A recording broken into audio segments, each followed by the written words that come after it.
Ladies and gentlemen, welcome back to the Wrestle Plug YouTube channel. It's time for another one of our vaunted watch-alongs. I'm Aaron Nix. He's the Canadian Maple Leaf magician that is Carl Wilkinson. And this time around, we're going to look at someone a little bit more serious, a little bit more honest, shall we say. We're going back to World of Sport again because we really like this. And also, it gives me an opportunity to educate Carl Wilkinson in old-school British values of professional wrestling. And we're going back to a real famous time, 1977. We're going to watch the Dynamite Kid, who obviously everyone will know as one half of the British Bulldogs, very famous tag team. He's taken on Tony Scarlo. Carl Wilkinson ready for another trip down memory lane. Absolutely. 8 years before I was born. That is wild.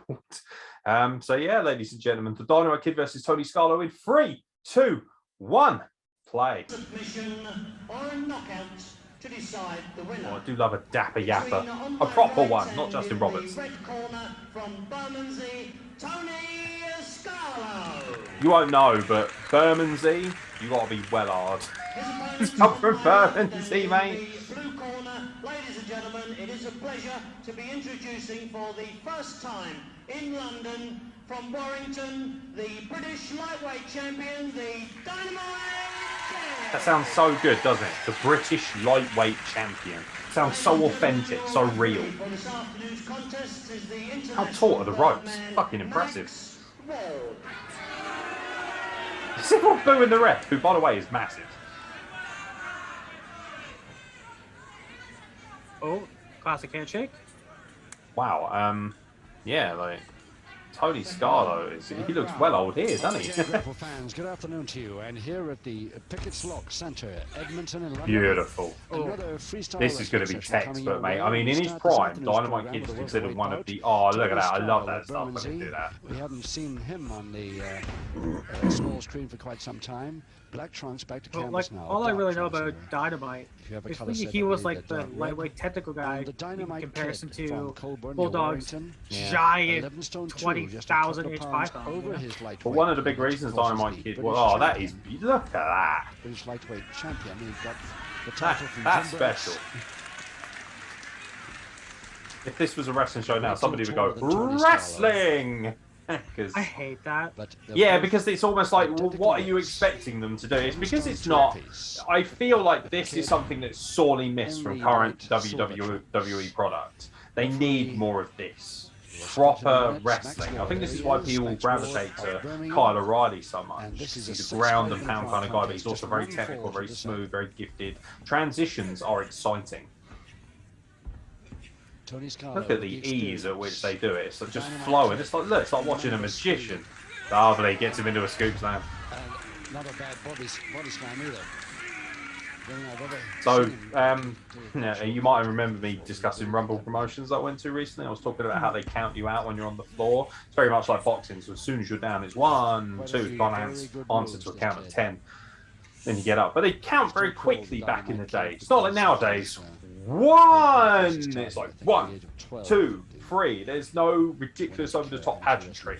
They allow that to be part of the wrestler's gimmick.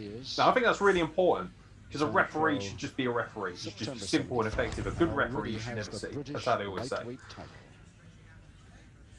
Look at that. Dude, come on. Everyone loves Aubrey. I mean, I do like Aubrey Edwards, to be fair, but I also believe that, you know, one thing I do like about her is she's got authority. You feel like, you know, she has her say, and I think that's important. A referee's authority should never be questioned in wrestling. Shout out to my boy, Magic Mike. But the wrestlers are supposed to get themselves over. Yeah, exactly. And also, they should allow themselves the opportunity to get over. Don't get me wrong, if the referee can help call spots and, you know, communicate stuff to be all, that's good stuff. But see that there? That was like a kind of like a sort of a non-traditional collar and elbow tie where he just kind of went to throw him. Like it doesn't always have to be. Notice that he went boom and straight in instead of like this. Like the collar and elbow tie doesn't have to be 10, 15 seconds long all the time, and I think wrestlers forget that. Sometimes it's good to just break completely away from that and straight into the hold you're looking for. This is like so beautifully traditional. Look at that. Superb on that wrist lever. It's like watching a magician. Very nicely too. A couple of minutes to go in the first round. Dynamite Kid looks so young there, doesn't he? Wow. Looks like he's like 22. Like, yeah, he does. He does look young. And it's really the reason, ironically, that he ended up in the state he did was because his wrestling style. He made it look so real that it was real.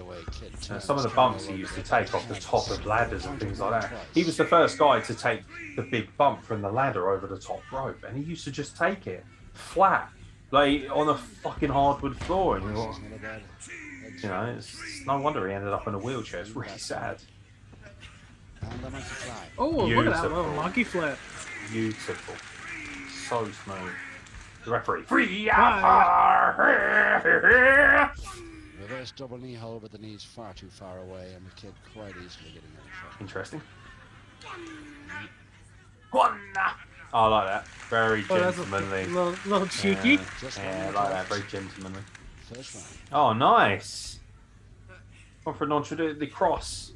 That's really nice. Look at that. That cross hold. He's going for like a. I believe they call it a cravat. Tradition. That's like the original cravat before you turn the head, which is the traditional cravat that we are trained to do. Trying to use his momentum. I like that. See, instead of it just breaking for the sake of what the fuck?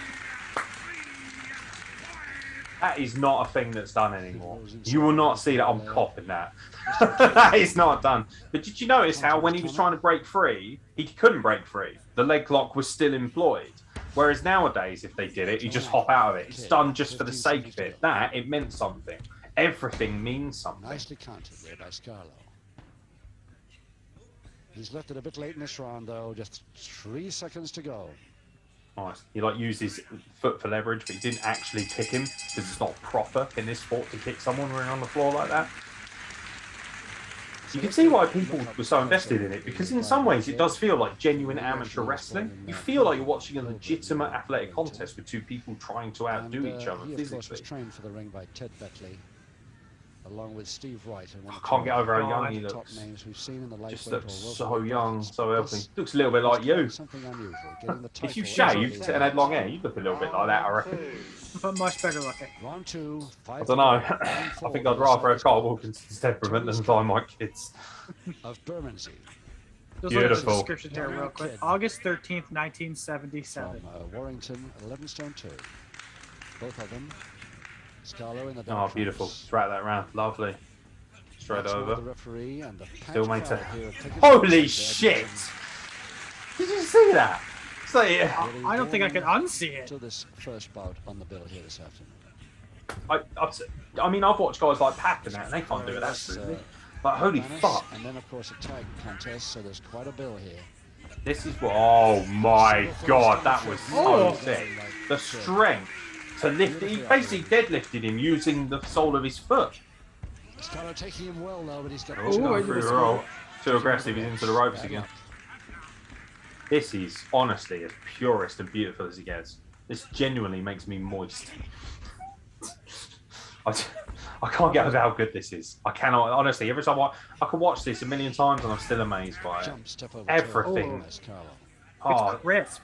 It's so crisp. And also, what in here is ridiculous and stupid. Like, this is tenfold better than anything that the Young Bucks would put on. It just is. Like, nothing against that style, but I just find it, I'm so saturated by that I find myself now going back to old school stuff, looking for a reprieve, looking for something a bit more real, something that just feels a little bit more authentic. Nicely settled there. I don't think you'll get anywhere from it, and he knows it too, so decides to release. Just a cheeky little gentleman's handshake while they have their legs locked. Max Ward can sort him out. I like that. So do anything. The refs like, you guys ain't doing anything. Get up. Yeah. So it does it, or it augments a lot of the modern day MMA. Well before that was a thing. Like, this is well before modern day MMA was a big thing. And you know, you can see where MMA has borrowed so much from the wrestling world. Actually. He doesn't have slam him over. It follows down with the cross press this time. Fucking hell, he powered that one. Horror! His 4 is very funny to me. That being said, he kind of reminds me of Gorilla Monsoon a little bit, the ref. just that kind of old school big unit of a man that you just wouldn't mess around with. He feels like he has authority. Oh, right in the face. No trouble. Hey! Look at the grannies in the front row just watching very quietly. I'm waiting for shenanigans and I'll hit you with my handbag, sunshine. Look at them watching it. So romantic. It's so like honest and true, you know. Like this feels like a time before wrestling become this. I know it was probably just as bad then, probably even worse and dirty and everything, but it just feels so clean. Under 2 minutes left in the second. It's probably why it was so dirty backstage, because it was so pure when it was out in front of the crowd. Yeah, you couldn't take it in the ring, so you had to leave it on the locker room. Yeah. I dread to think what a locker room was like back now. I tell you what, fucking hell, the hazing.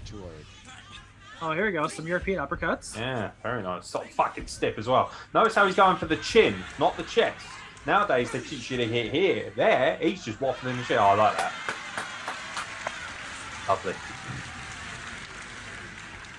Beautiful. Absolutely beautiful. Double interlock. Both oh, that's gorgeous. That is what fucking the gorgeous. Fuck? That is... I feel like I'm watching an underhook. artist, an actual... I feel like I'm watching Da Vinci paint a beautiful piece of work. Like, that's how special it is to me. I know people are going to be like, God, get over yourself, mate. But come on. Like, this is the pinnacle of the sport for me. This is the pinnacle of what wrestling truly is. Proper wrestling. Not sports entertainment.